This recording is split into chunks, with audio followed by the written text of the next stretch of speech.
In July of 2024, I made an allegation accusing BookNote of being involved in grooming Derek. Although I addressed this in a now-deleted community post, I feel it's important to address the matter one final time, not only to shut down any false claims but also to clear up other misunderstandings that have come up since then. Please listen carefully to everything I say, as this will be the final time I speak on this. This will be my last video on BookNote, and I am absolutely serious about that. Please listen carefully to everything I say, as this will be the final time I speak on this subject. Disclaimer, please remember, this video is about clearing the air and resolving misunderstandings. Do not harass or attack anyone involved in this situation. Respectful discussion is the only way forward. In a group chat with me, Soviet London, and Derek sent a screenshot of a highly sexual joke that BookNote had made. At the time, I took this screenshot completely out of context and, without fully understanding the situation, responded by saying, "So BookNote groomed you?" Derek immediately denied this accusation multiple times, trying to clarify the situation. However, at that moment, I was caught up in some personal tension with BookNote. We had been in a sort of ongoing conflict, and I allowed that negative energy to cloud my judgment. Instead of approaching the situation with a clear mind, I took the comment out of context, fueled by my own emotions and frustration. I started spreading the accusation, without realizing the harm it could cause. Looking back, I see how reckless and irresponsible that was. I should have taken the time to understand the full context before jumping to conclusions and sharing something so damaging. Derek was clear in denying the accusation, but I ignored his clarification and let my personal feelings drive my actions. I now deeply regret how I handled it and the consequences that followed. This was a major mistake on my part, and I take full responsibility for it. Around a week later, BookNote went on a banning spree in her server, banning a user named Stolus for simply talking to Lyko. Many others were also banned for defending Stolus. I was later invited to join the revolution because of my previous conflicts with BookNote. As time passed, Soviet got involved, and more people started gathering information on BookNote's actions. Eventually, I decided to bring up the allegations against her. But before I dive into that, I want to address and debunk some of the other claims that have been made about BookNote. After that, I'll get to the part everyone is waiting for. If you're mainly here to hear me discuss the allegations, feel free to skip ahead to that section later in the video. The allegations against BookNote first started when someone in the anti-BookNote movement server created a 12-page document outlining her actions. However, I want to emphasize that around 70% of what's written in that document is simply not true. Let me break it down for you. The first part of the document highlights a screenshot from 2023, showing BookNote making a suicide joke and a rape joke. Now, while it's true that these things were said, there's a key detail that a lot of people overlook. BookNote was 14 at the time. I'm not here to defend what she said, but we have to acknowledge that teenagers, especially at that age, sometimes say or do things they don't fully understand. It's part of growing up and learning from mistakes. A lot of people, including many of us, have probably said messed up things when we were younger, and it's crucial to recognize that this behavior doesn't define someone forever. In fact, BookNote has clearly improved and grown since then. She doesn't engage in this type of humor anymore, which shows personal development and maturity over time. Next, the document presents another screenshot showing BookNote posting a gif of a certain mustache man, a meme that has been associated with controversial figures in history.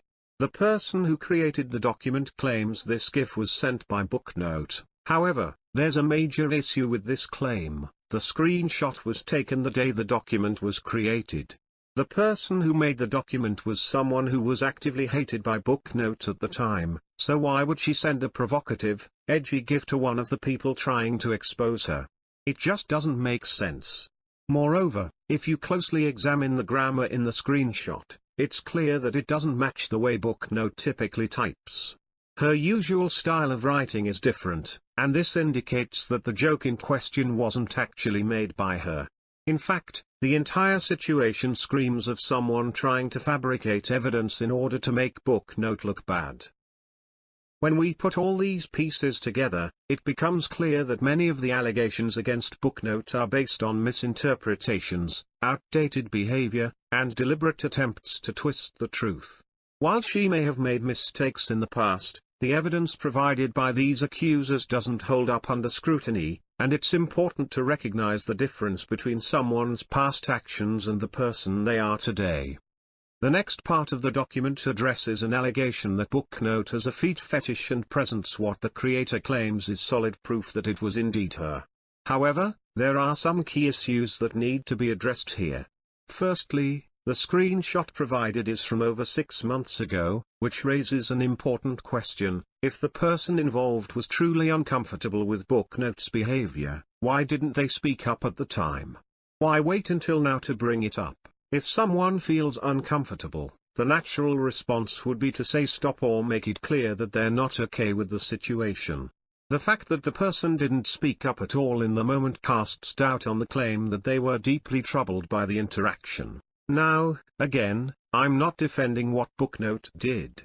If she made someone uncomfortable, that is a serious issue, but it's also important to acknowledge that people can change and grow. We all make mistakes, and over time, we can learn from those mistakes and improve our actions. The fact that this screenshot is over 6 months old suggests that BookNote may no longer engage in such behavior, and we should consider that possibility as part of the bigger picture. Moreover, many of the screenshots used in the document only show BookNote saying things, but we don't have the full context. What did the other person involved say in those conversations? Were they actively engaging in the conversation, or were they passive participants? It's important to note that the document only presents one side of the story, BookNote's words, but we can't fully understand the situation without seeing both sides. This creates an unfair narrative where BookNote appears to be the only one at fault, when in reality, we don't know what the other person might have said or done in those interactions. So, while the screenshots might seem like damning evidence at first glance, they don't tell the whole story. They lack context and don't address the possibility that both parties were involved in these exchanges. Once again, this shows that these allegations are incomplete and potentially misleading. The second-to-last part of the document addresses the claim that BookNote ran away from a conversation. The evidence provided is just one screenshot, which shows me confronting BookNote about the allegations, and her leaving the group chat shortly afterward. However, there are several important details missing from this narrative that need to be considered. Firstly, by the time this happened, BookNote had already blocked me. This is a crucial point because it shows that BookNote was actively trying to avoid communication with me, likely due to our past interactions. I had been relentlessly harassing her, and I'm not proud of it. It's important to own up to our actions, and I know that at the time, I wasn't giving her any space or showing her respect. Given this history, why would BookNote want to engage in a conversation with someone who had been doing nothing but attacking her? It's not surprising that she would leave or avoid speaking with me, who would want to stay in a conversation under those circumstances. Furthermore, it's very likely that BookNote didn't even fully see what I had said in the group chat before she left. Given that she had me blocked, she probably assumed that I was there to witch hunt her or continue bullying her, and understandably, she chose to leave to avoid further conflict. The decision to leave the group chat wasn't running away in the way the document frames it, but rather a reasonable choice to protect herself from someone who had been repeatedly aggressive toward her. Put ourselves in BookNote's shoes for a moment. If someone had been harassing you non-stop, would you feel comfortable engaging with them in any way? Most people would want to distance themselves from that situation entirely, and BookNote's choice to leave the group chat was a reasonable and self-protective response, not an attempt to run away from the truth or the conversation. The final part I want to address is the claim that BookNote made NSFW content, which has been a major point of the accusations against her. While I do believe that this exposure was reasonable and that what BookNote did was wrong, there are important factors that need to be considered here. First of all, The screenshots that are being used to back up this claim date back to 2023, which is now quite a long time ago. The key issue here is that this behavior occurred in the past, and we need to remember that people can and do change over time. What BookNote did at that point in time was absolutely inappropriate, but it doesn't define who she is today. I'm not trying to excuse or defend the actions she took, but we need to consider the possibility that BookNote has learned from her past mistakes and grown since then. People mature, especially when they're younger, and the choices we make in one period of our lives don't necessarily define us forever. We all have the capacity to change, and we should give others the opportunity to show that they can be better. Now, let's address the part many of you are here for, the allegations. Earlier this year, BookNote met another now-deleted content creator named Derek Animations. The two quickly formed a bond and developed feelings for each other. However, later on, things started to become inappropriate, with Derek creating certain content about BookNote and messages with sexual undertones being exchanged between them. Eventually, it was revealed that Derek was 12 years old at the time, while BookNote was 15. This caused many people to jump to conclusions, accusing BookNote of grooming and pedophilia. I will admit that I was one of the first people to find out about this, alongside London, in a group chat where Derek shared a screenshot of their interactions. I also acknowledge that I was the one who initially spread the information. Now, while I can understand the immediate concern that came from this revelation, it's important to approach this situation carefully. Yes, the age difference raised alarms, and I understand why people would be upset by the interactions. However, it's also important to consider that both individuals involved were minors at the time, with BookNote being only 15. While her actions were wrong and should be acknowledged, it's also important to approach the situation with an understanding that both were still young and learning from their mistakes. I am not defending what happened between BookNote and Derek, and I recognize that it was a serious mistake, but it's important to be cautious when making accusations, especially when the full context and details of a situation are not fully understood.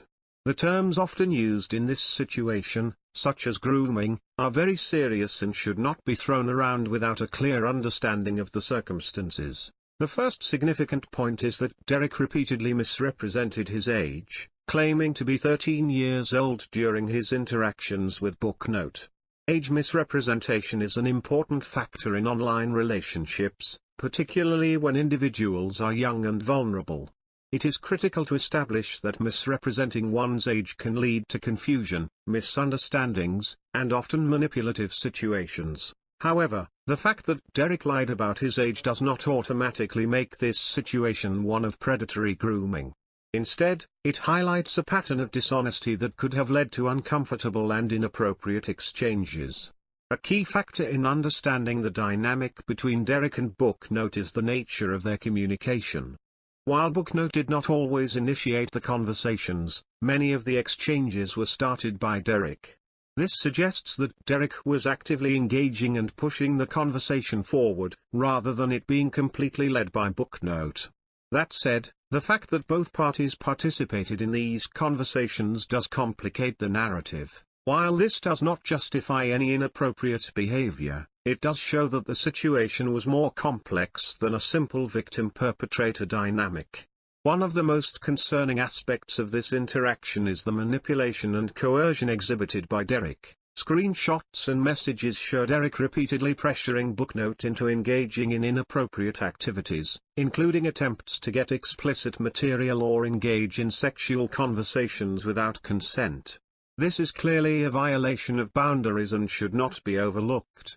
However, these instances must be understood in the context of emotional manipulation, where Derek used anger, frustration, and emotional outbursts to pressure BookNote into compliance. And to highlight that this type of coercive behavior is problematic, regardless of the age or involvement of the parties. Manipulating someone into doing something they are uncomfortable with is harmful, and it is critical to recognize that these behaviors have a lasting emotional impact on those involved. What complicates this case further is that there are instances where BookNote also engaged in manipulative behavior. Screenshots reveal that BookNote, at times, attempted to pressure Derek into engaging in inappropriate activities. This mutual involvement in harmful actions points to a broader issue, where both parties were responsible for pushing each other into situations they may not have fully understood or were not ready for. While this doesn't justify Derek's actions, it's crucial to recognize that both individuals engaged in behaviors that were unhealthy and inappropriate. Both individuals should be held accountable for their roles in these exchanges. The presence of these behaviors on both sides complicates the narrative of a singular victim and perpetrator. Another important aspect to consider is Derek's behavior toward other people. There have been reports and evidence showing that Derek used similar tactics with other individuals, such as someone named Nana. This pattern of behavior reinforces the idea that Derek was engaging in inappropriate actions not just with BookNote, but also with others. This shows that Derek's behavior was not isolated, but rather part of a broader pattern of coercion and emotional manipulation. In conclusion, while there were clearly harmful and inappropriate behaviors exhibited by Derek, the relationship between Derek and BookNote was not one-sided. Both individuals participated in unhealthy behaviors, and the relationship should be viewed as a complicated, mutual issue rather than a clear-cut case of grooming. Approach these situations with an understanding of the complexities involved and avoid oversimplifying the dynamics at play. Both parties should be held accountable for their actions in order to address the harms done and to ensure healthier boundaries in future interactions. No, I'm not saying Derek should be fully held accountable, as he was young and may not have fully understood the consequences of his actions. What I'm showing is that the relationship between Derek and BookNote wasn't as one-sided as people are framing it, as both parties engaged in inappropriate behavior. This is the part where I take responsibility for my words and actions. This apology is specifically for BookNote, and only for BookNote. If anyone else wants to make fun of it, feel free, but chances are, I'll likely ignore it. BookNote, I am truly sorry for the harassment and harm I caused you. What I did was wrong, and I should have known better. I was a dumb teenager surrounded by the wrong people, and I never imagined that this situation would drag on for 6 months. I thought it would pass like every other situation, but it didn't, and I deeply regret that. I hope you are able to recover from what I put you through, and I genuinely hope this apology helps clarify the situation. Once again, I am really sorry.